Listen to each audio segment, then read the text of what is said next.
À présent, dans la question numéro 2, il va falloir démontrer que 1 est un majorant de la suite Vn. Alors je te rappelle qu'un majorant d'une suite numérique, c'est un petit peu la même chose qu'un majorant pour une fonction.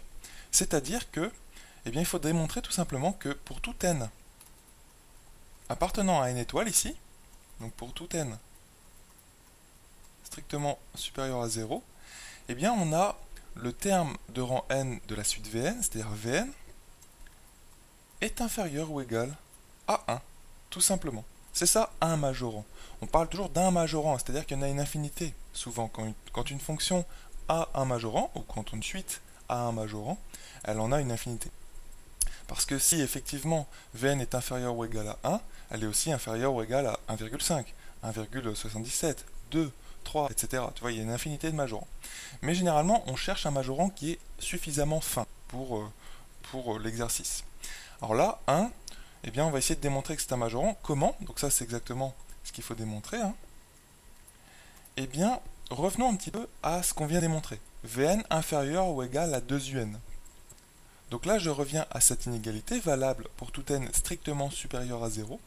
Et on a Vn inférieur ou égal. Donc déjà, ça c'est quelque chose qui nous plaît, c'est-à-dire qu'on a Vn, enfin on a une sorte de majorant de Vn, mais je te rappelle qu'un majorant c'est quelque chose qui ne dépend jamais de la variable, donc qui est un nombre constant finalement. Donc ici c'est 2un, mais c'est pas vraiment un majorant, tu peux pas l'appeler comme ça. Mais on a quelque chose qui est plus grand que Vn, donc déjà ça va nous intéresser. C'est 2un. Et 2un, eh bien qu'est-ce que c'est quand on y regarde de plus près? C'est tout simplement 1 sur 2n fois 2, enfin 2 fois 1 sur 2n, puisque un c'est 1 sur 2n.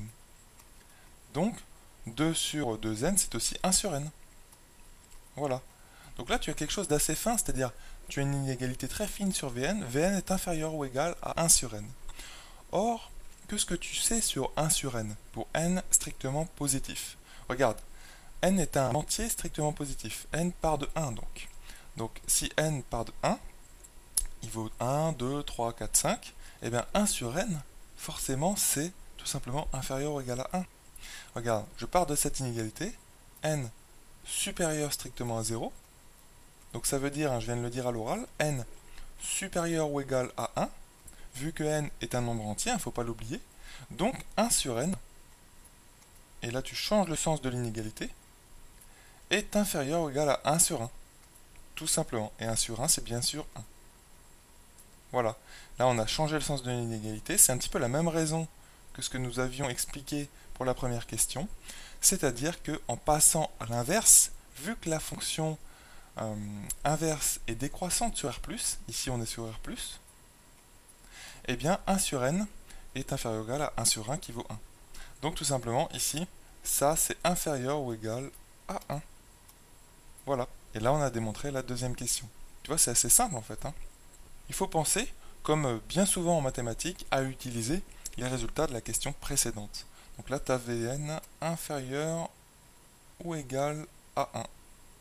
Voilà, donc j'espère que tu auras bien compris cet exercice, comment finalement il s'agissait de comparer des quantités entre elles. Et sache que pour comparer deux quantités entre elles, eh bien, tu pars un petit peu de leur construction à ces quantités, c'est-à-dire qu'ici, ces quantités ce sont des fractions, donc déjà tu peux partir d'inégalités sur leur dénominateur. Ensuite tu passes à l'inverse, si tu as des racines carrées, eh bien tu pars des carrés déjà, c'est de comparer les carrés, et ensuite tu passes à la racine carrée. Tu vois, il faut toujours partir de choses très simples. Pareil ici, tu vois, je pars de n strictement supérieur à 0, et j'arrive à démontrer, même si c'est assez simple, que 1 sur n inférieur ou égal à 1. Donc ça c'est vraiment une façon de comparer des nombres entre eux.